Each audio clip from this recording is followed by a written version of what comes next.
Hello, hockey fans, and welcome to NHL Draft Pros. On today's video, I'm going to take a look at who could potentially go first overall in the 2025 NHL Draft. There are some great NHL Draft prospects shaping up to battle over the first overall spot, so let's get into it. And if you want to see some highlight videos on some of these prospects, head over to NHL Draft Pros on YouTube. And can you please help the channel grow by hitting that subscribe and like button? I'd really appreciate it. Thank you. All right. So, the last few years we've had the number one position pretty much locked in. So last year it was Macklin Celebrini, and he ended up going to San Jose. The year before that, we had Connor Bedard, who landed in Chicago. So, those were pretty much guarantee in terms of from the start of the season to the end of the season, and they lived up to expectations. But the year before that, in 2022, remember the Shane Wright year? That year, well, that kind of changed throughout the season. And I think that 2025 is shaping up to be something like that as well. And that year we had Slafkovsky that went first overall to Montreal. And then a big surprise, Simon Nemec went to New Jersey with that second spot. And then Logan Cooley went above Shane Wright to Arizona. And then Shane Wright finally landed at number 4 to Seattle. So I think that maybe this season could be shaping up to something like that 2022 NHL Draft. So the prospects in play, and the first one is James Hagens. So, at the beginning of the season, he was the consensus number one.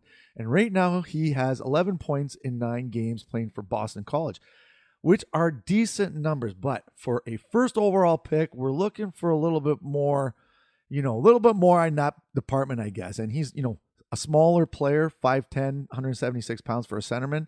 It's going to be a tough one. I think this season is going to go right down to the wire. So I'm going to show some highlights here of his play this season so far. And you got to remember, now he had a great season at the NTTP last year, had 102 points in 58 games, and he actually broke the U18 record, the World Juniors record, with 22 points in 7 games. So, you know what? Coming off last season, it was looking like he was going to, take this first overall spot no problem. But started off the season in BC right now kind of slow. Hasn't put up the numbers that we're expecting. And he's gotten a lot of chances. I've watched a lot of highlights of Hagens this year, and he's getting chances. The puck's not going his way, basically. He's not getting that puck luck. And his line mates aren't really putting up big numbers either. Ryan Leonard has 11 points in 9 games as well. So we're expecting a little bit more from the whole BC program. But if he has a good showing at the World Juniors, if he makes that World Juniors squad, the U20 World Juniors, and he has a good showing, I think it might kind of help him a bit. Now, if he just does, average at the World Juniors, then that first overall spot could be in play. And there are a few key players in that department. Now, the first one being Michael Misa. Now, look at the numbers he's putting up right now in the OHL. 42 points in 21 games. And he's big, 6'1", 185, and he can play the wing or center. He's playing center right now. And in terms of total points for the OHL right now, he leads the league as a draft eligible player. 42 points. He's number 1. And number 2 is Porter Martone. We're going to talk about him in a second. But so we got some competition brewing for James Hagens. Now, the thing with Michael Misa, he was granted exceptional status by the OHL in 2022 and was selected first overall by Saginaw. He won a Memorial Cup with them last season. And like I said, started off this draft year on fire. Now, Michael Misa, he's got that motor. He does not stop when he's on the ice. Great skater, great hands, great shot. I mean, he's pretty much got it all dialed in. Now, the other thing that is impressive about Misa is, like I said, is it's all-around game. He's responsible in all 3 zones. And is responsible defensively and can play on the PP and the PK as well. So you got an all-around player who's big, 6'1", who is putting up monster numbers in the OHL. So you know what? He's definitely one of the top contenders for that first overall spot. And, like I said, as the season plays out, is Misa going to make that U20 Canada team? That's a question. And I think that the World Juniors is going to be a big, big showing for some of these 2025 draft eligible players. And again, his skating is top notch too. Like he's just a threat off the rush, has an NHL caliber shot, Passing, look at this. That's a nice little pass. He's cerebral, got good hockey IQ, and he's doing what he's doing. He's progressing. He's progressing in his numbers. Every season that he's played in the OHL, he's improved, and that's what you want to see. So, Michael Misa, he's in play for that first overall spot. Now, the next player on the list is Porter Martone.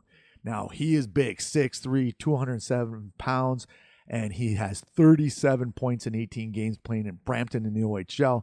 So, yeah, he is second in the league in points, right behind Michael Misa.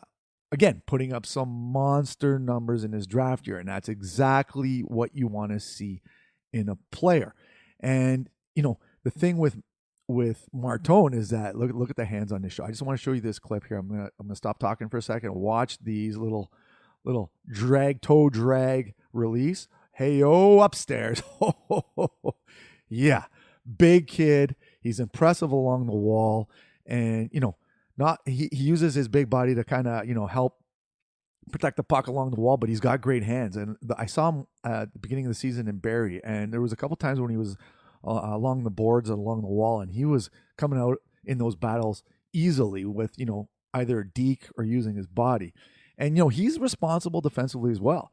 He's got a little edge to his game. People are comparing him to Corey Perry, better skater, but that's the one thing, the one knock on Porter Martone is his skating. He doesn't have he's just average, a little bit below average maybe skating, but you can work on that. And you think of Beckett Seneca last year when he went third overall in a good draft. So can Porter Martone take that first overall spot?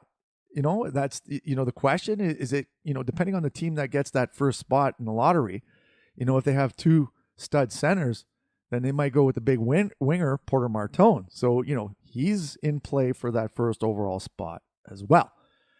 The last player I want to mention today, I think it's a four-headed race right now, and that is Matthew Schaefer, the defenseman out of Erie in the OHL, another OHLer. And right now, he has 15 points in 11 games. So, yeah, he's doing some nice things as the defenseman. He's 6'2", 183 pounds, so he's big. And he currently is second in the OHL in points per games for D. Now, he was sick. He had mono, missed the first month of the season, but he's coming back on a tear. And like I said, second in the league in points per game because he's missed a bunch of games. But, the big thing, and you're going to see in these clips right now, is that Matthew Schaefer can skate. When he is probably the best skater in the entire draft. And I'm not talking for defensemen. I'm talking for forwards as well. He might be the best skater, one of the best skaters, top three for sure, probably in the draft. And just look at the wheels on this kid. Like, come on. And then the hands. Oh, that's a defenseman just did that, right? Coming off the penalty box. And so, yeah, when you're 6'2", and you can skate and, offensively putting up the numbers. Last year, he didn't do really well in the point department, but I knew that he'd come this year. And I mentioned that in some other videos. I said, Martone's going to put up some nice numbers this year. And he started already. You got to see, we got a glimpse of his offensive play at the Linka. And when he played for Team Canada, he actually was the captain for Team Canada, and he had, 6 points and was fourth on the team in points. So, the other thing with Schaefer is that he's young. He missed the eligibility for next year's draft by about 10 days. So, he's probably one of the youngest players in this draft, and he's doing this, he's a year younger than Martone and Hagens, basically.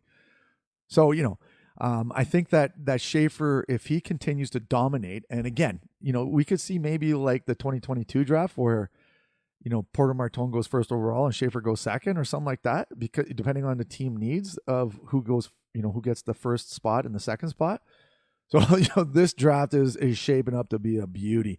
So, that's it for this video. Who's going first? I don't know. Right now there's a lot of season left. We got to figure it out.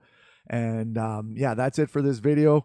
Check out, if you want to see some highlights, head over to NHL Draft Pros on YouTube. I got a bunch of videos there. And please subscribe. Hit that like button.